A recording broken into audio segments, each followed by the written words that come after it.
मैं 11th-12th का जो स्टोरी ऑफ इंग्लिश बुक है, रेनबो का ही वो पार्ट है, उसका में है जो नेक्स्ट चैप्टर है उसको मैं लेकर आ गया हूँ। स्टोरी ऑफ इंग्लिश बुक में रेनबो जो है आपका बिहार सरकार का, जिसमें बहुत सारे क्वेश्चन जो है वो इस बुक से भी आता है। बहुत बच्चों को इसके बारे में जानकारी नहीं है, लेकिन आप देखिएगा लास्ट में जो क्वेश्चन 4-5 रहते हैं, 10 क्वेश्चन कम से कम, वो बिल्कुल इसी बुक से रहता है। और थोड़ा सा भी इस पर ध्यान दे दिया जाए तो वो क्वेश्चन आप आसानी से ऑब्जेक्टिव क्वेश्चन या सब्जेक्टिव जो है वो बना सकते हैं। लेकिन बच्चे उस पर ज़्यादा ध्यान नहीं देते हैं, फर्स्ट बुक पर जो है वो ध्यान देते रह जाते हैं। चलिए खैर कोई बात नहीं, शुरू करते हैं आज का वीडियो। उससे पहले हम लोग जो क्या क्या पढ़े हैं एक बार मैं बताता हूँ। इसके पहले हम लोग 6 लेसन जो है वो कंप्लीट कर चुके हैं। और 6 लेसन में जो क्रम है आपका, पहला जो था आपका स्टोरी ऑफ इंग्लिश था। जो स्टोरी ऑफ इंग्लिश बुक का जो पहला लेसन था वो हाउ इंग्लिश बिगेन था। दूसरा था इंग्लिश डाउन द एजेस। तीसरा चैप्टर था ओल्ड इंग्लिश। चौथा था मिडिल इंग्लिश। पांचवा था आपका मॉडर्न इंग्लिश। और 6 नंबर था English as a world language. और आज जो है मैं 7वां चैप्टर लेकर आ गया हूँ आपका, जिसका नाम है इंग्लिश ग्लोबल इंग्लिश। ठीक है, विश्व व्यापक इंग्लिश या व्यापी इंग्लिश कह सकते हैं। मतलब इंटरनेशनल लेवल पर पहचान जिस चीज़ को हो जाती है, जिसकी हो जाती है उसको हम लोग ग्लोबल कहते हैं। ठीक है, तो इस चैप्टर को मैं लेकर आ गया हूँ। तो चलिए बिना देरी किए हुए देखते हैं कि इस चैप्टर में क्या दिया गया और क्या हमें जानकारियाँ मिल रही है। वीडियो शुरू करने से पहले अगर आप मेरे चैनल पर पहली बार हैं तो चैनल को लाइक करें, शेयर करें और सब्सक्राइब करें, ताकि आपको इसका लाभ और साथ साथ दूसरे विद्यार्थी को भी इसका लाभ मिल सके। आइए देखते हैं आज का वीडियो। आप हेडिंग यहाँ पर देख सकते हैं, लिखा गया है बिहार बोर्ड। ठीक है, Bihar board class 11th and 12th और रेनबो, ये थोड़ा सा सट गया है यहाँ पर, रेनबो बुक, यह स्टोरी ऑफ इंग्लिश, यह भी आप उसका हिस्सा है। और चैप्टर नंबर जो है वो कितना है, 7 है। और जिसका नाम है आपका चैप्टर का जो नाम है वो है ग्लोबल इंग्लिश। तो ग्लोबल इंग्लिश को हम लोग देखेंगे कि इसको और किसी भाषा को क्यों नहीं, इसको क्यों ग्लोबल इंग्लिश कहा गया, क्यों यह आपका विश्व व्यापी जो है वो लैंग्वेज भाषा बन गया, क्या पीछे इसके कारण रहा है। तो हम लोगों ने पिछले चैप्टर में बहुत इस पहले से इंग्लिश को पढ़ा है हम लोगों ने कि सबसे बाद का यह लैंग्वेज है। उसके बाद इसका जो डेवलपमेंट होने का सबसे बड़ा जो एक कारण है कि इतना ना ज़्यादा यह वर्ड जो है दूसरे भाषा से अपना अंदर इंक्लूड कर लिया, जिसके कारण जो है इसको इतनी प्रसिद्धि मिल गई। अब मान चलिए कहीं आप जा रहे हैं और आपको वहाँ का भाषा नहीं आ रहा है, ठीक, वहाँ पर गए, कुछ दिन आप रह गए तो वहाँ का भाषा बोलने लगे, सीख गए, तो आपकी पहचान वहाँ बन गई। बिल्कुल सेम इसी तरह इंग्लिश का हुआ है कि यह सभी देशों से जो है वो भाषा जो है आपका वर्ड को, शब्द को, रूल को इंक्लूड करते गया है, इसलिए इसको प्रसिद्धि मिलते गई है। लोग जो है जहाँ के लोग पढ़े हैं इसको तो देखें कि अरे भाई ये तो हमारे देश का भाषा है, इसमें तो हमारे देश का लैंग्वेज इसमें यूज हुआ है। ऐसे करते करते तो सब लोग इंटरेस्टेड हो गए और इस भाषा को जो है इतनी प्रसिद्धि मिली है। तो चलिए आपके लेसन के हिसाब से देखते हैं कि क्या कह रहा है आपका कि English develop from the speech of the Anglo Saxon into the single standard queen English. कह रहा है कि आपका यहाँ पर देखिए मैंने लिखा है, हम लोगों ने क्या देखा कि इंग्लिश जो है वो डेवलप किया है from a speech of Anglo Saxon. तो एंग्लो सेक्शन से हम लोग जान रहे शुरू से ही कि इंग्लिश बना कहाँ है, इंग्लिश बना कैसे, इंग्लिश आया कहाँ से, तो एंग्लो सेक्शन से यह आया। ठीक है, और इसको क्वीन इंग्लिश भी कहा जाता है। उसके बाद स्टैंडर्ड कह रहा है कि standard British English speech come back to known as the RP और रिसीव्ड प्रोनाउंसिएशन, इसको रिसीव प्रोनाउंसिएशन भी कहा गया। उसके बाद स्टैंडर्ड लैंग्वेज फॉर इंग्लैंड, और यह जो भाषा था वह स्टैंडर्ड लैंग्वेज बन गया था किसका, इंग्लैंड का। देखिए स्टैंडर्ड लैंग्वेज फॉर इंग्लैंड, यह इंग्लैंड का स्टैंडर्ड भाषा बन गया था। उसके बाद कह रहा है कि English borrow freely from the languages and that it is speakers came to contact with through the trade. अब कह रहा है कि यह जो भाषा इतना जो इसकी प्रसिद्धि मिली, इतना मैंने आपको जैसे बताया है, तो कह रहा है कैसे अधिक से अधिक लोगों तक के पास पहुंचा, कैसे लोग अधिक से अधिक इससे जुड़े। तो लिखा गया कि स्पीकर इसके कैसे कंटेक्ट में है और कैसे, तो थ्रू द ट्रेड, व्यापार के थ्रू। ठीक है, स्पीड ऑफ लर्निंग, सीखने के थ्रू। जैसे मान चलिए इंग्लिश अपने यहाँ नहीं था, हम गए विदेश जाकर सीख लिए, तो आपका स्पीड ऑफ लर्निंग। उसके बाद आपका कह रहा है कि न्यू फॉरेन इन्वेंशन, और आक्रमण जो हुआ विदेशी आक्रमण के कारण, जहाँ पर है चाहे जो लोग जहाँ पर गए वहाँ का भाषा सीख लिए, एंड सो ऑन। तो यह कुछ कारण रहे हैं कि इंग्लिश जो था लोगों को कांटेक्ट में कैसे और कैसे लोग सीखे। तो पहला आपका इसमें दिया गया है कि वो था ट्रेड मतलब व्यापार हो जाता है। ठीक, उसके बाद कह रहे हैं कि आपका लर्निंग के कारण कि लोग उसको सीखने के इच्छुक थे। ठीक है, और सीखते गए। दूसरा स्पीड ऑफ लर्निंग। तीसरा कह रहा है आपका कि इन्वेंशन, तो ये इन्वेंशन का मतलब दूसरा होता है। ठीक है, ENVSION, इसका मतलब होता है आक्रमण। तो इन चीज़ों में क्या होता है, लोगों का हुजूम होता था, दो लोगों का एक दूसरे से कांटेक्ट होता था, जिसके कारण इसको जो है लोग फॉलो करते गए और इसकी संख्या लोगों को मानने वाले की बढ़ते चली गई। ठीक, आगे और बढ़ते हैं कि अगला पॉइंट में क्या कह रहे हैं कि mainly in European languages. At first the new word came mainly from the European language. अब कह रहा है कि सबसे पहले जो वर्ड आए थे इंग्लिश में वो यूरोपियन लैंग्वेज आए थे, क्योंकि यूरोप से ही शुरू हुआ था। लेटिन, अब जैसे कुछ कुछ वर्ड इसमें लिखा गया है कि कहाँ कहाँ से न्यू वर्ड लिए गए हैं, इसमें लिखा गया था लेटिन, स्पेनिश, इटालियन, फ्रेंच, ये सब वर्ड का पूरे लिस्ट दिया है इस लेसन में कि आपका जो है कहाँ कहाँ से वर्ड कौन कौन लिए गए हैं। This borrowing habit of the English had made the most gloriously impure language. और देखिए बहुत अच्छा एक बात यहाँ पर लिखा गया, थोड़ा सा समझने वाली बात है, समझिएगा। कह रहा है कि इंग्लिश जो था इतना देशों से मतलब ये वर्ड जो है बोरो करने लगा, उधार लेने लगा, यूज करने लगा, कि कह रहा है कि इसके बोरोइंग के कारण यह मोस्ट ग्लोरियसली इम्प्योर लैंग्वेज, यह अशुद्ध भाषा हो गया। यहाँ पर कह रहा है कि English borrow the freely from the language of European देशों से लिया गया, and borrowings habit made it impure language. Impure का मतलब होता है अशुद्ध भाषा, ठीक है। हमारे यहाँ जो है लोग कभी कभी हिंदी बोलते हैं, हिंदी में इंग्लिश बोल देते हैं, और इंग्लिश में भोजपुरी हो जाता है, फिर भोजपुरी में इंग्लिश हो जाता है, ठीक है। लगातार हम लोग खुद आप चेक कीजिएगा, हम लोग लगातार जो है शुद्ध हिंदी बोल ही नहीं सकते, बोलते ही नहीं है। आधा उसमें जो है इंग्लिश बोल देते हैं, आधा भोजपुरी बोल देते हैं, जिसको हम लोग अपने भाषा में देहात क्षेत्र में सतखजरा भाषा ऐसा कुछ कहते हैं, ठीक है। मिक्सचर ऑफ ऑल लैंग्वेजेस, ये मैक्सिमम लैंग्वेजेस आप कह सकते हैं। तो उसी तरह इतना ना बोरो ये ले लिया, इतना इसका बोरो है, मतलब उधार लेने का, भाषा उधार, वर्ड उधार लेने का इसका जो हैबिट हो गया इंग्लिश का, जो इसको इम्प्योर बना दिया, अशुद्ध बना दिया। देखिए ऐसा बोला ही नहीं जाएगा, जैसा रहेगा ही नहीं, सही भाषा को मिला लीजिएगा तो इम्प्योर होगा ही, तो अशुद्ध हो गया। और कह रहे हैं कि by the 18th century the English become a very powerful nation. लेकिन आपका जो कह रहा है सॉरी इंग्लैंड, 18th सेंचुरी में जो क्या था, इंग्लैंड जो था वो बहुत पावरफुल, मतलब कि आपका जो था वो नेशन था, राष्ट्र था। और यह भी कहा जाता है इट इज सेड दैट, एक बहुत अच्छा उसमें लाइन कहा जाता था कि the sun never set in the British Empire, यह एक लाइन है उसमें। 18th सेंचुरी में जो था इंग्लैंड जो था वो क्या था, पावरफुल नेशन था, बहुत ही पावरफुल नेशन था। एंड एक बात कहा जाता था, लोगों का यह जुबान पर था कि the sun never set in British Empire. और आपका इसका जो था ब्रिटिश एम्पायर का जो था कह रहा है, इस पूरी लाइन का जो मतलब वो लोग कहा करते थे, ये लोकोक्ति बन गया था कि sun never set in the British Empire, कि उसका सूर्य जो था ब्रिटिश एम्पायर में कभी नहीं डूबा, ठीक है। इसका मतलब because the more half of the world from the Australia through the Asian and African to part of the America they are all under the British rule. क्यों नहीं डूबा, क्योंकि कह रहा है कि देखिए इसके पीछे कारण है कि the sun never set in the empire, more than the half of the world, दुनिया का आधी मतलब कि देश से अधिक, ठीक, जिसमें लिखा है कहाँ से कहाँ तक, तो फ्रॉम ऑस्ट्रेलिया थ्रू, ऑस्ट्रेलिया से किसे तो Asia, Africa, they are under British rule. यह सभी जो देश थे वह ब्रिटिश रूल के अंदर आ गए थे, मतलब सब पर जो था शासन जो कर रहा था, शासक जो थे लोग, वो ब्रिटिश रूल का शासक था, ठीक है। ब्रिटिश सरकार का, ब्रिटिश गवर्नमेंट का जो था वह शासन था। तो इसलिए and English it observe what that the phrase to the languages in all countries that were colonised by the British. और इसको जो था आपका कॉलोनाइज किया गया ब्रिटिश के द्वारा।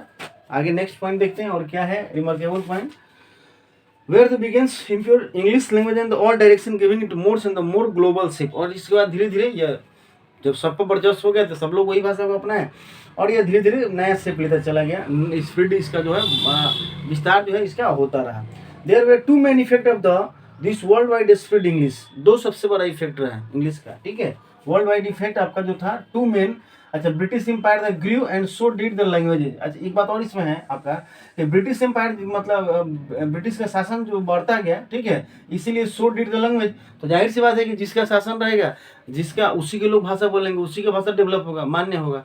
तो जैसे ब्रिटिश एम्पायर आपका बढ़ता गया उसी तरह जो था आपका लैंग्वेज भी उसका डेवलप होता गया। लैंग्वेज जो उसका लैंग्वेज जो था वो लोग जो है अपनाते गए इंग्लिश को।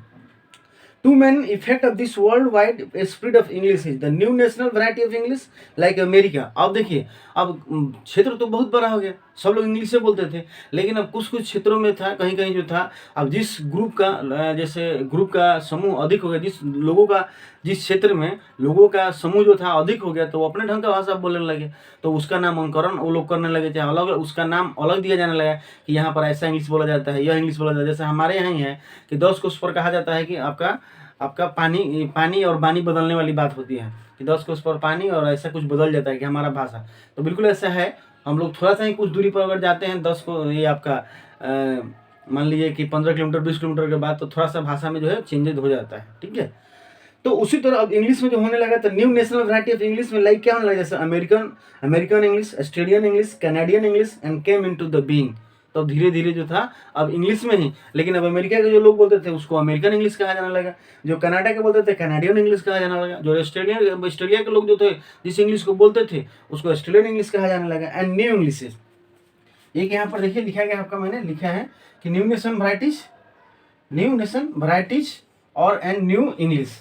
ठीक है, ये दो चीज़ है, दो मेन इफेक्ट मैंने आपको बताया कि effect of this world wide speed of English जो हुआ, ये इसका व्यापक जब विस्तार हुआ इंग्लिश का बहुत बड़े क्षेत्र में जब हो गया, तो उसमें अब अलग अलग जो था वो चेंजेस होने लगा। इसका एक का नाम कह रहा है कि हुआ क्या, न्यू नेशनल वैराइटीज, और दूसरा न्यू इंग्लिश, और उसमें चेंजेस होने लगे और ये जो बोला जाने लगा। न्यू इंग्लिश में क्या हुआ, ये तो new national varieties of English था, नेशनल वैराइटीज। ठीक है, नेशनल लेवल पर ये जो था वो अमेरिकन इंग्लिश, आपका ऑस्ट्रेलियन इंग्लिश, कनाडियन इंग्लिश हो गया। लेकिन न्यू इंग्लिश में क्या हुआ, तो न्यू वैरायटी ऑफ इंग्लिश में क्या हुआ था, develop in the country where the English was no mother tongue, जैसे इंडियन इंग्लिश, नाइजीरियन इंग्लिश। अब कह रहा है आपका कि न्यू इंग्लिश में कौन कौन जगह हुए, तो डेवलप इन द कंट्री, वहाँ पर बढ़ा, where English was not a mother tongue, जहाँ पर वहाँ पर भी डेवलपमेंट हुआ। पहले चैप्टर में मैंने आपको बताया है।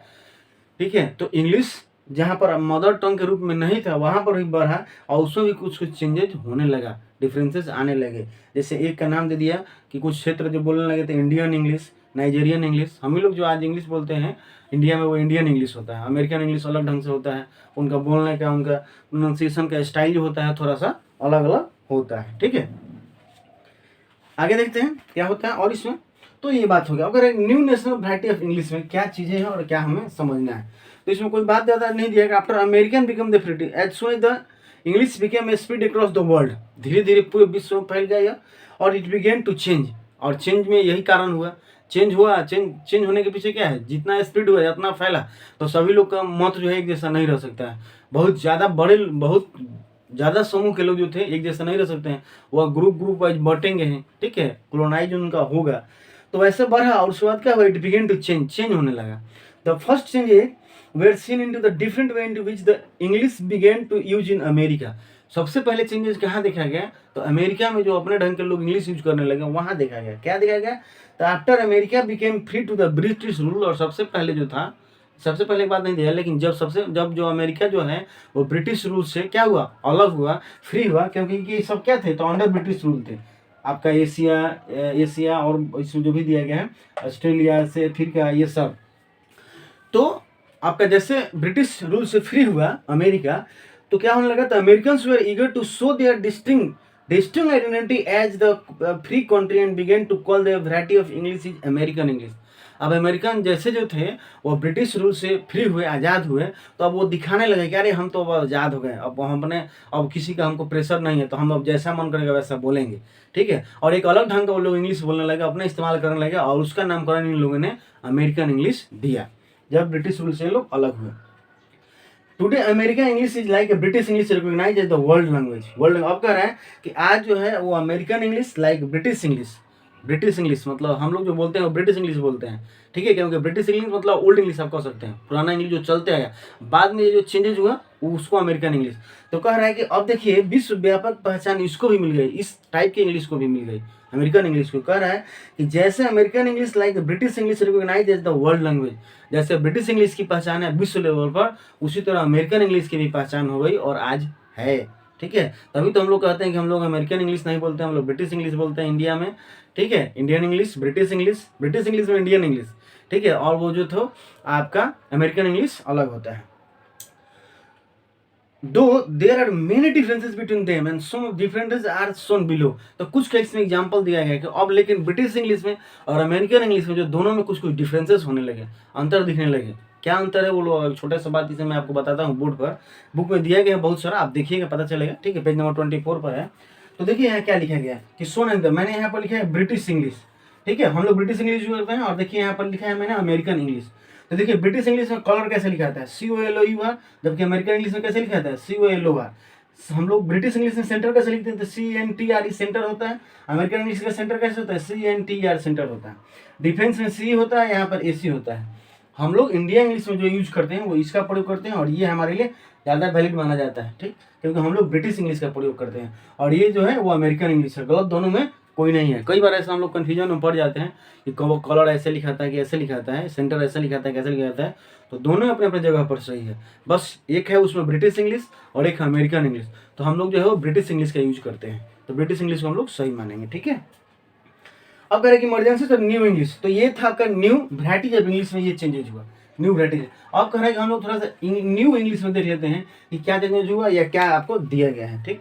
तो इसमें लिखा है like American, the second effect of the split of English is the develop as the new English like the Indian English. New English में आता है Indian English, Nigerian English and etc. Like American English this variety differ in the some respect from the standard British English. अब कह रहा है कि American English की तरह ही यह जो न्यू इंग्लिश है जिसका आपका इंडियन इंग्लिश हुआ और नाइजीरियन इंग्लिश हुआ, यह भी अमेरिकन इंग्लिश की तरह थोड़ा सा डिफरेंसेस होने लगा, अलग होने लगा। And standard British English however they are closer to the British English than to the American English. कह रहा है कि लेकिन यह ब्रिटिश इंग्लिश के बिल्कुल समीप था, बिल्कुल एक जैसा था, थोड़ा सा चेंज हो, बहुत ज़्यादा नहीं। अमेरिका जो था बिल्कुल अलग कर दिया, वैसा नहीं। Indian English, for example, have developed a distinct set of the word and sentence pattern that do not exist in the British, and सब example are given in the below। अब लिखा है यहाँ पर दिया है कि इंडियन इंग्लिश फॉर एग्जाम्पल के तौर पर अगर देखा जाए इंडियन इंग्लिश में, तो has develop a distinct set of word, अलग अलग वर्ड जो था वो डेवलप किया, एंड सेंटेंस पैटर्न भी अलग हुआ, that do not exist in British English, जो ब्रिटिश इंग्लिश में नहीं है उसको हम लोग इंडियन इंग्लिश ही कहेंगे, ठीक है। जैसे आपको याद होगा मैंने पिछले वीडियो में बताया था कि हम लोग समोसा को समोसा ही लिखेंगे, जलेबी को जलेबी ही लिखेंगे, बर्फी को बर्फी ही लिखेंगे, उस हिसाब से। And that do not exist in the British English and some of the example are given in the table. और कुछ जो है यहाँ पर आपको दिया गया है बुक में इंडियन इंग्लिश का तरीका और वे दिया गया है, और कुछ जो है उसका ग्रामर रूल दिया गया जिसको हम लोग देखेंगे। तो लिखा है इंडियन इंग्लिश में वर्ड क्या है, जैसे हम लोग लिखते हैं आपका इंडियन इंग्लिश में वर्ड फैमिली मेंबर, जैसे मेंबर ऑफ फैमिली, सही जो हुआ ब्रिटिश इंग्लिश में हुआ क्या हुआ, ये मेंबर ऑफ द फैमिली, लेकिन हम डायरेक्ट क्या लिखते हैं फैमिली मेंबर। उसके बाद कह रहा है कि मैच, ये बॉक्स ऑफ मैचेज मतलब माचिस का बॉक्स, हम लोग सीधे मैच बॉक्स कहते हैं। ए पीस ऑफ चौक हुआ, हम लोग चौक पीस कहते हैं। उसके बाद कह रहा है कि पर्स मनी बैग हम लोग कहते हैं। ए बंच ऑफ कीज की बंच कहते हैं। उसके बाद लेबर स्ट्राइक तो हम लोग बैंड कहते हैं। वेयर हाउस होता था ब्रिटिश में, हम लोग गोडाउन कहते हैं। तो इस तरह का बहुत सारा वर्ड इसमें दिया गया है। तो बिल्कुल हम लोग क्या हुआ उसको चेंज कर दिए और अपने स्टाइल से उसको यूज करने लगे, और वो फॉर्म में आ भी गया, अपना एक रूप भी ले लिया जिसको कहा गया इंडियन इंग्लिश। तो ये इंडियन इंग्लिश से कुछ एग्जाम्पल था। कुछ ग्रामर रूल्स भी इसमें दिया गया है, आपको दिया गया है कि ग्रामर में क्या दिया कि I am owning 2 houses, on कर दे दिया गया है, जबकि ऑनिंग उसमें कहता है कि वो नहीं होता है आईएनजी वाले रूप में। She is knowing the answer knows का। पे अटेंशन आपका जो है pay attention on, paying attention to को हम लोग जो है लिखते हैं पे अटेंशन ऑन, ठीक है। तो ये सब कुछ जो रूल दिया गया है। अब इंग्लिश का जो है एक नाम आता है इसमें नेजीमेजिकल, देखिए यहाँ पर मैंने लिखा है कहीं, हाँ नेजीमेजिकल। ये पॉइंट आपको मैंने ऑलरेडी बता दिया कि मॉडर्न सब न्यू इंग्लिश में क्या क्या हुआ, सेकेंड इफेक्ट में क्या क्या हुआ आपका नाइजीरियन इंग्लिश, इंडियन इंग्लिश। अब कह रहे हैं इंडियन इंग्लिश की एग्जाम्पल देने के लिए एक राइटर का, एक ऑथर का जो है एग्जाम्पल दे रहा है, बुक में दिया गया है कि इंडियन इंग्लिश का एग्जाम्पल किस तरह का होता है, कैसे होता है, थोड़ा सा देख लिया जाए। एक राइटर है नेजीमेजिकल, a famous writer of the English poetry, Indian writer है। यहाँ पर मैंने नाम लिखा है नेजीमेजिकल। बहुत सारा वर्क आपको पढ़ना भी है इनका, ठीक है। जैसे आप इंग्लिश ग्रेजुएशन कीजिएगा तो आपको पता चलेगा कि इनका बहुत सारा वर्क पढ़ना भी, कहीं कहीं और भी दिया गया है, इसमें भी दिया गया है। आपके बुक में स्टोरी ऑफ इंग्लिश जब हम लोग ड्रामा का पढ़ेंगे या पोएट्री का हिस्ट्री जब पढ़ेंगे तो इसमें बहुत सारे वर्क इनका दिया गया है जिसका आपका नाम सिर्फ जानना है। तो नेजीमेजिकल साहब जो है वो क्या है, ए famous writer of English poetry, ये इंग्लिश पोएट्री के बहुत अच्छे राइटर है, मतलब कवि हैं। Has given A satire version of Indian English, एक आपका जो है बहुत ही मजाकिया स्टाइल में एक पोएम इन्होंने लिखा है इंडियन इंग्लिश में। और कैसा, तो satires version of Indian English, मतलब भारतीय इंग्लिश का, इंडियन इंग्लिश का एक मजाकिया स्टाइल में उन्होंने एक कविता लिखा है, जिस कविता का नाम है, उसके कुछ लाइन में आपको पढ़कर बताऊंगा, सुनाऊंगा। Goodbye party for Miss Pushpa. क्या पोएम का टाइटल है, आप समझ लीजिए कैसे पोएम का टाइटल है। कह रहा है कि goodbye party for Miss Pushpa, और इसमें इतने मतलब कि उन्होंने कॉमेडियन स्टाइल में सटायरिस्ट लिखा ही है कि सटायर आपका जो सटाराइज वर्जन में लिखे हैं, जिसका मजाकिया हम लोग कह सकते हैं, मजाकिया स्टाइल में उन्होंने लिखा है। तो चलिए थोड़ा सा देखते हैं हम लोग कि क्या लिखे हैं, वो कैसे है, उसको हम लोग आपको मैं बताने की कोशिश करता हूँ। Goodbye party for Miss Pushpa TS, अच्छा पुष्पा TS, इसमें कुछ शॉर्ट नाम लिखे हैं, TS लिखे हैं। फ्रेंड्स, पहला लाइन है friends our dear sister is departing for foreign in 2 days and, मतलब दोस्त, आवर डियर सिस्टर, हमारी बहन इज डिपार्टिंग, जबकि डिपार्टिंग नहीं होता है, डिपार्ट्स होता है प्रेजेंट इंडिपेंडेंट, यहाँ इम्परफेक्ट में यूज किया गया है। From the foreign in the 2 and 3 days, 2 और 3 दिन में यहाँ से जा रही है। वी आर मीटिंग टुडे, हम लोग मिलेंगे। टू विश हर वन वियोग, ठीक है, हम लोग उसको इस यात्रा के लिए मिलेंगे। You are all knowing friends, सभी नोइंग, देखिए नोइंग शब्द का प्रयोग जब नोइंग नहीं होता, नो होता है। You are all knowing friends, what is sweetest is in the Miss Pushpa, I don't mean only internal sweetness but the sweetness, external sweetness but internal sweetness. इससे अपनी बातों को बताएं। Miss Pushpa is smiling and smiling, Miss Pushpa is smiling and smiling even for no reason, बिना कारण का हमेशा मुस्कुराते रहती है। But simple because she is feeling, लेकिन क्योंकि वो क्या है, बहुत ही सिंपल है, इसलिए वो बहुत ही अच्छा फील करती है। Miss Pushpa is coming from very high family, miss Pushpa जो है वो बहुत बड़े फैमिली से आती है। देखिए डायरेक्ट लिखा गया कमिंग फ्रॉम हाई फैमिली, जैसे जबकि हम लोग यूज करते हैं होना चाहिए belong to high family. And her father was a renowned advocate, उसके पिताजी जो है एक बहुत अच्छे प्रसिद्ध वकील हैं। इन द बलसार और सूरत, वो जगह का नाम है कि यहाँ के वो वकील हैं। I am not remembering which place, लेकिन मुझे याद नहीं है कि वो कौन सा प्लेस है, ठीक है। तो बस इतना ही था। इस देख सकते हैं ये चैप्टर 7 में हम लोगों ने ग्लोबल इंग्लिश जो था, विश्वव्यापी यह कैसे भाषा बना, इसके बारे में हम लोगों ने इस चैप्टर में पढ़ा। आशा करता हूँ कि आपको चैप्टर अच्छा लगा होगा, ठीक है। और फिर इसी तरह बेहतर जानकारी के साथ और पॉइंट वाइज स्टडी को लेकर मैं आपके सामने आता रहूँगा। आज की वीडियो में इतना ही। वीडियो अगर अच्छा लगा हो तो लाइक कीजिएगा, शेयर कीजिएगा, कमेंट कीजिएगा। Thank you.